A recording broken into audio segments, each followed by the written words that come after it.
GK the major way, not play it, it don't stop here. Traffic lights, we going, know the time until the clock hit. Bands on roll, we doing digi to the whole block clear. Yo, what you got there? Oh, did you not hear? Indies taking over and we got the whole shot, yeah. Heard she wanna know me better, but I'm on the top 10. Gotta match my energy. What's going on, guys? Welcome back to another episode of the BAGZ podcast with your boy D and your boy H. Alright, guys, so we're in the bye week right now. So a lot of y'all chilling at the crib. Surprise, enjoy your motherfucker. Sunday, enjoy it with your family. If you need your high blood pressure medication, go ahead and get that refill. Get that re-up. And also go ahead and restock up on that liquor cabinet because you're going to need it this week. When Atlanta comes back next week, it's going to be on and popping. So yeah, get that liquor refill too, because Atlanta got the playoffs. They're still in the playoff run right now, so they're going to take it. They're going to give it their all. And you know they're coming in at full strength, so we got to come ready too. Not to mention, they just put Ritter as their starting quarterback too. So oh yeah, that's right. Desmond So Ritter, yeah. Desmond Ritter looks like he's going to be the guy going forward for them. You know, Mariota was just a temporary replacement, just to hold the spot until they felt that Ritter was ready. At this point, we're going to see what Ritter could do. I actually got faith in our defense, believe it or not. Yeah, for sure. Defense been showing up. You know, give or take what happened in the last game against the Bucs. We're trying to put that behind us, but yeah. Overall, they kind of, you know, they've been doing a great job of shutting down. But let's talk about these Saints, these fees that have came up. Starting with Cam Jordan and the coaching staff.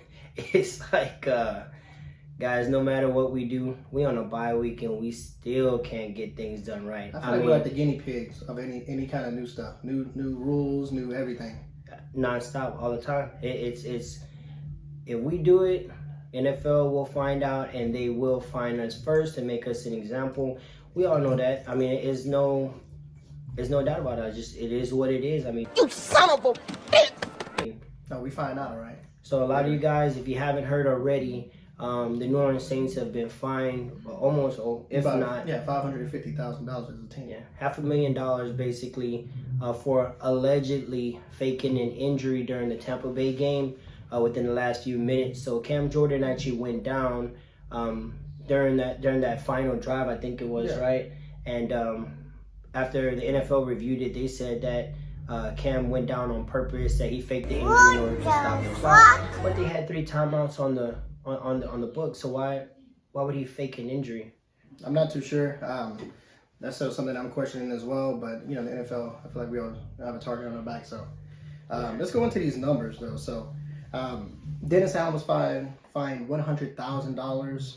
Ryan Nielsen $50,000. We got Cam Jordan $50,000. I mean, It's crazy. geez, actually, you know what? Dennis Allen was fined $350,000. The coach's salary was $200,000. But yeah, man, $550,000 as an organization. But it is supposed to be appealed, so we'll see what happens with that. So that's what they were saying. So New Orleans is filing an appeal, obviously. In their situation, they put out a letter that said that you know, Cam actually really went down. He looked to the sideline to, you know, obviously get pulled out. The coaching staff told him to go down. He actually did have like a mid-foot sprain or something. So he did go to the medical tent after he got it wrapped, was able to go back into the game. But over the last few days, he has been getting medical treatment at the facility every single day. So I honestly don't think it's going to hold up. But once again, Saints make the headlines for just like all the wrong reasons this year. We don't even want to be on that. We're not even playing this week. It's bad, man. It's bad, man. But, you know, as Saints fans, we know what's up. Like, we're used to it. Yep.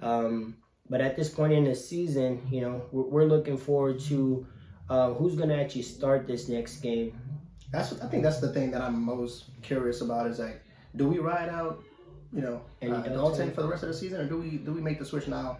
Even, you know, with nothing to win at the moment. You never know. Something can happen last minute. I'm not getting my hopes up. Yeah. But do we just go ahead and put Winston in and start building some chemistry with the guys? Well, Jameis is actually the only quarterback left on the roster right now that will be here next year. So he has one more year on his deal. I think whoever starts on next week's game is going to be the big difference as far as what direction they're going in. So I think if you see Andy out there, there's a good chance that Jameis isn't going to be there next year. If you see Jameis, I'm not looking forward to that either. Yeah, if you see Jameis out there, then they could be testing it out, seeing more or less what he looks like, and then deciding whether or not they're going to keep him for the following year or not. So Yeah, and honestly, I wouldn't mind seeing Winston out there. I'd love to spoil Atlanta's plans of making the playoffs if we can. So, give us all the chances we can to get that upset. Yeah. So what about Dennis Allen now? What are we doing with Dennis Allen? What's his future looking like? I hope it's short. That's all I can hope. I hope his future is short, man. I said it last episode. You are who you are. It is what it is. I mean, the numbers don't lie. You can finish off these last 4 games are so strong, and at the end of the day, we can go into the draft, get our second round pick, and have the same thing again next year. I think we need some fresh new talent. I agree. The continuity part did not work out. They were talking about it on other podcasts, shout out Nick Underhill, New Orleans football. And they were saying, too, we very rarely ran the screen game. So with Pete Carmichael at the helm, I know for sure he ain't coming back. He definitely ain't going to be the offensive coordinator next year. But with Dennis being attached to him and him not making any decisions during the season, I think they're going to unfortunately give him another year, but I don't think any Saints fans, we ain't looking forward to that at all. Yeah, and the thing is that we took a winning organization, a playoff contender year over year, and, literally dropped it on his head. We were literally a bottom team, both offense and defense for the most part. The explosiveness is not there anymore. That goes down to Pete Carmichael in the offense, not making those adjustments and making those, confusing the defense with different plays. We're kind of becoming one-dimensional to a point. We're not, you see the big plays on the field as being minimized as well. We take 1 or 2 shots a half at that. But usually when we take the shots, usually something happens. But I feel like we're not opening up that passing game because we can't even get the run game started. And, I don't think our numbers as far as rankings really reflect the team itself. So you might actually see the offensive production actually be pretty good when it comes to ranking in the NFL. Even the defense as of late, because they don't give up a ton of points as of late, but it doesn't reflect the actual performance that you see on the field. Yeah. So when we look at them on the field, the constant mistakes still happening all the time. The missed wide open wide receivers that aren't getting the ball, the drop passes. The team just looks sloppy. It looks sloppy. It looks like they need to have someone that can step in and actually take control of the team. They need a dog at coach, honestly. Yeah, they need a dog at coach. I think that's something we miss. Not even having Drew at quarterback because he's that leader for the team, offense and defense. He gets everybody motivated, focused. But Sean Payton, man. So Sean Payton was that man. He on the sideline with some J's on. Yeah, he's that guy. He knows he's a people player or a player coach. Player coach. So the coaches, the players are real. He gets the players buy-in. Is what I'm saying. And they have nothing but the utmost respect for him. And even Mark Ingram, Alvin Kamara, they talked about it. They said, what would Sean Payton have done if y'all were fumbling? And they said he would have just gave him the look. And it's almost like that father, that parent, father figure, like, hey, drop that ball again. Like, one more time, watch what happened. And that's that alpha in the locker room that got those guys to play the best of their ability. Exactly. Like I said, Dennis ain't got it. He didn't got that dog in him. And I agree. So that kind of takes into my next topic. So what's up with Sean Payton? What are we doing with that? Sean, he wants to come back and coach. As Saints fans, we need to hope and pray that he comes back to coach. Not necessarily for us. He ain't going to come back to New Orleans, but we need them draft picks for sure. He could probably get a first, hopefully. Maybe multiple firsts. If we get a first and a second, I'd be happy with that. I'd be happy with 1 first, honestly. Yeah. We need to target a quarterback. Right now, hopefully, we're looking at a Chargers pick because they have everything aligned for Sean Payton to go there. He's already shown interest in the team. They got the quarterback in Justin Herbert that he would love to work with. So it's going to be a matter of can they negotiate a pick and how many picks. I got a feeling that's probably going to be the number one thing going into this offseason is where is Sean Payton going and what is the compensation. I agree. And then we go back and look at John Gruden, that whole trade, a few years back. It wasn't a 1 first round draft pick. That was two first. It was a package deal. I think there might have been players involved with that. It was a lot. So we're hoping that Sean Payton, with the caliber he has, his success that he's seen as a head coach, I think we can get a lot more than that as well. But I guess we'll find out. Yeah, we'll find out soon. And if anything, Dennis Allen is making Sean Payton look really good. Really good. That boy is good. Really, really good. So On top of that, like I said, our best hope for Saints fans is that Sean wants to coach next year, that he gets an opportunity to go somewhere else, and that they pick him up and they get legit compensation that help us build in this draft.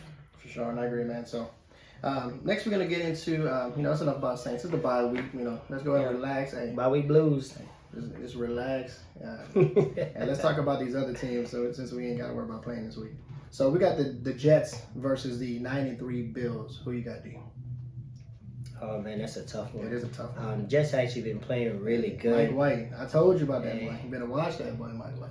He may not win you all the games, but he's a dog. I think I got to go with the Bills.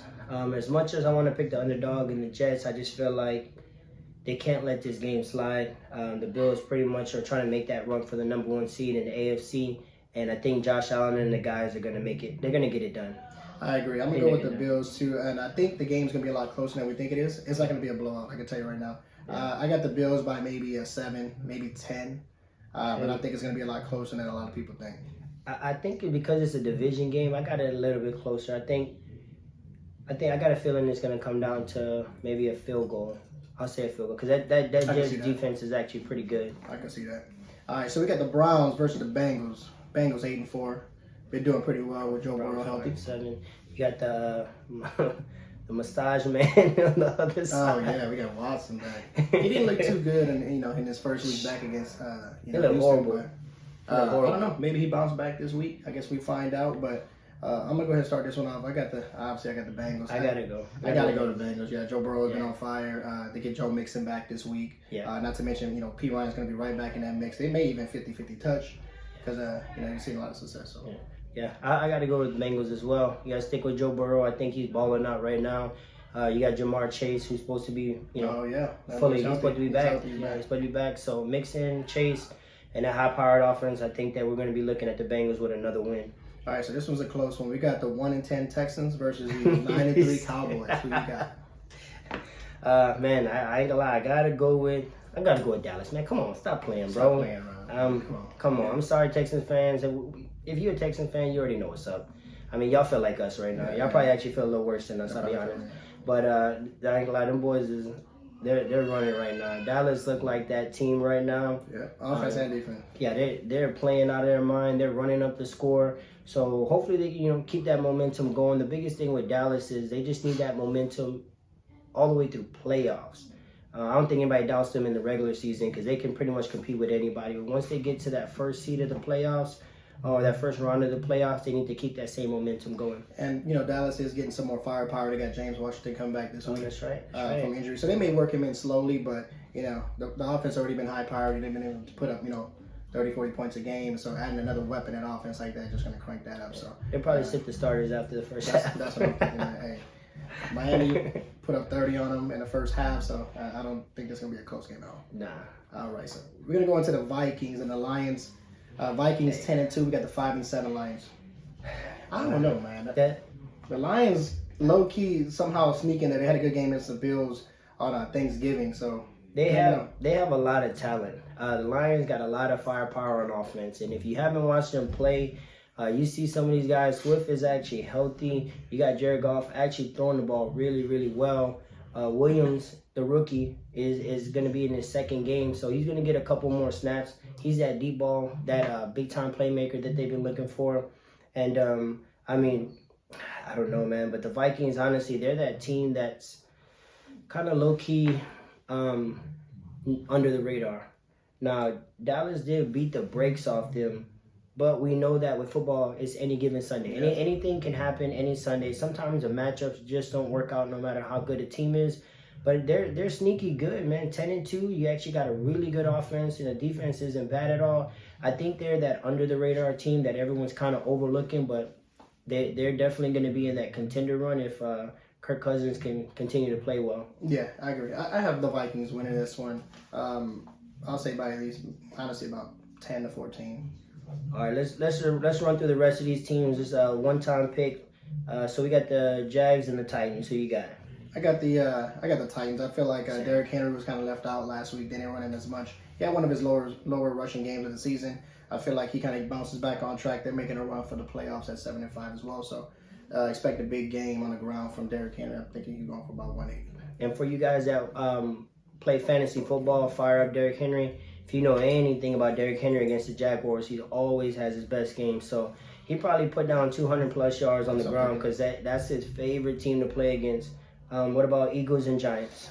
Okay, so this is a little bit of a sneaky one. We got the 11-1. Yeah, we got the 11-1. Eagles going against the 7-4-1 Giants. Believe it or not, as good as the Eagles are, I for some reason have the Giants win this game. You do? Yeah, division. Division matchups are always hard. Doesn't matter who has the best record. Well, you gotta remember, Washington actually beat the Eagles. That's what I'm saying. So yeah, you got a point there. You got a point. Yeah, I got a point. So I feel like Slayton has been a big part of the Giants' offense. You know, Saquon's there. I feel like they're gonna get that ground game started, and we may see a crack in that Eagles. I feel like over the last few weeks, those Eagles games have been getting a lot closer, other than last week. And I feel like teams are starting to figure out their game plan and move from there. I gotta go with Philly. I just don't trust Daniel Jones. Period. I don't either. You know, he's just not reliable. The team itself is not bad if they can stick to the run game, but I think Saquon Barkley, according to reports, is pretty banged up. He's actually a 50-50 game time decision. Oh, wow. So there's a possibility he doesn't play. If Saquon isn't there, I'm for sure going to hand it to the Eagles. And their run stopping defense for the Philly, they got some big hitters in the middle. So I got to pick Philly. All right. So we got to move to the Ravens, Steelers. The Ravens are sneaky 8-4 right now. Yeah, I think that all falls on it's time. So Lamar is out. Huntley. So Lamar is out this Huntley. week. So we're going with Huntley at quarterback, which kind of mimics Lamar's play style, speed. Same type of gunslinger as well. But I definitely got the Ravens on this one. I'm gonna go with the Ravens as well. Huntley they play so similar, and he's actually a solid quarterback. I actually had some teams reach out to the Ravens to try and get Huntley this offseason, but the Ravens weren't willing to part ways. So smart move on their part with Lamar, potentially getting hurt with all the running and everything like that. It's a good pick for them. So they actually re-signed him to a deal this year. Chiefs and Broncos. Chiefs. I ain't going. Let's not waste no time. Stop playing. Let's just go ahead and just say Chiefs. Sorry, Denver. I got a lot of homeboys. Shout out to Fred, my boy Josh.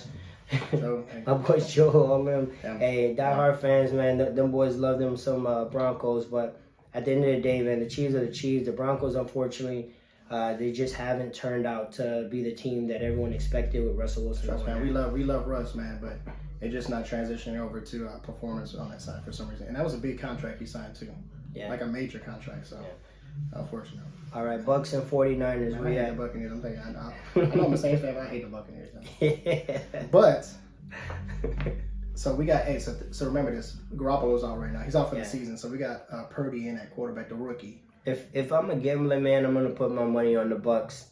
But this game, I would be honestly willing to take the risk. I would take the risk. I would put the 49ers only with Christian McCaffrey, Deebo Samuel. That coaching staff is really good. Bucks honestly haven't been playing that well. That's not even hating or anything like that. If you look at their games, they just lost to the Browns with Jacoby Brissett. True. So I think 49ers defense is just really, really good right now.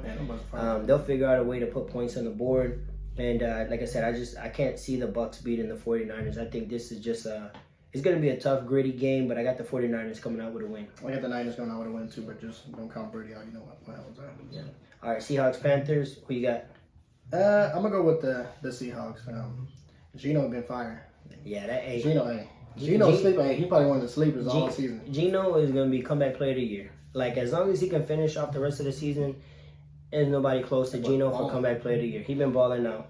Now, Walker, I don't know if he's banged up. So they have Walker and DJ Dallas banged up right now. So they may or may not play. If so, they're going down to running back number 3, Homer or... Yeah, I think Homer's healthy. Or Jones Jr. Okay. So we'll see. But I still got the Seahawks winning. Yeah, I got Seahawks going. I think Panthers right now, they don't want to risk their draft pick. So in this case, I think they're going to tank without trying to look like tanking. It is what it is. You know what it is. All right, so this next game actually may be a little closer than we think. Who's that, Dolphins and Chargers? Chargers. So Dolphins are 8-4. We got the 6-6 Chargers. What you got? As a Saints fan, we cheering for the Dolphins, man. I'm trying to tell you right now, we want them Chargers to lose as many games as possible because, like I said, that could be a next stop for Sean Payton. And the more games they lose, the higher the draft pick. So right now they sitting at what, 6-6? 6-6. 6-6. So let's go. Hey, Tua and the boys, let's get it done, dog. I need at least 2 TDs right now. Let's get it done. All right, so we got the Patriots and the Cardinals. What's that, Monday Night Football, huh? Yep, Monday Night Football. We got Pats, Cards. We got the Patriots at 6-6, Cardinals at 4-8. Look like D-Hop and Kyler are ready to fire up. Yeah. Connor, what do you got? I gotta go with the Cardinals. I think when they're healthy, they're a lot better team than what their record is. Was that 4-8? Yeah, 4-8. At 4-8, I think they're a better team than what their record shows. I know that with Kyler and Cliff Kingsbury and all this, they might definitely have some issues there. For sure. With the coaching staff and the quarterback. But I think they just got a lot of talent. Now, the Patriots, their defense is pretty solid. They didn't play the best, last week, right? Yeah, I think it was the week before they played well. Yeah, but last week I don't think they did too well. So, but I think with D-Hop and Connor back and Kyler Murray back, I think they can pull off the win on Monday Night Football. And just the Patriots offense, I don't see any weapons, man. Outside of Ramondre Stevenson, that's really about it. That's about it. I mean, they have some sneaky ones like Devontae Parker, but people that they really haven't, stepped up to the plate and kind of played their part. But also, don't forget, we have the coaching interviews that have been happening, and supposedly Jason Garrett is the next man up. Oh, that's right. That's right. The clapper, Hey, the clapper, baby. Right. So Jason Garrett is supposedly the next man up in there, but we'll see what happened with Kingsbury during this off season or maybe mid-season. Who knows? So and a quick little recap of the game that happened on Thursday night. Oh, Baker baked them. Hey, Baker, Baker making them cookies. I need about 72 hours. But it's about 72 He did call me the Baker's man. Baked them cakes. He said it was cooking. That boy. So the game looked very similar to the Saints and the Bucks game where they're down 3-16. Yeah. And Baker was able to come down and kind of seal that game down with a deep TD pass to the bottom corner somehow. Mm-hmm. He got that one-on-one coverage. He put it right there on the money. I always like Baker, man. Baker, he's always been a baller since college, man. Yeah. He's a beast, man. Well, we'll see if the Rams are a good fit for him or not. But and I was impressive. I think he went like 97 yards to get that win. So yeah. And one dude online put he said if Baker gets them a win on this drive, I'm getting neutered. And then after the game, he put, "Don't worry, I'm calling the vet right now." Y'all stay off Twitter, dog. These people crazy, man. Crazy. The stuff they post. But hey, that's it for this episode, man. Make sure you stay tuned and make sure you like and subscribe, man. We'll see you on the next one. All right, peace out. Peace.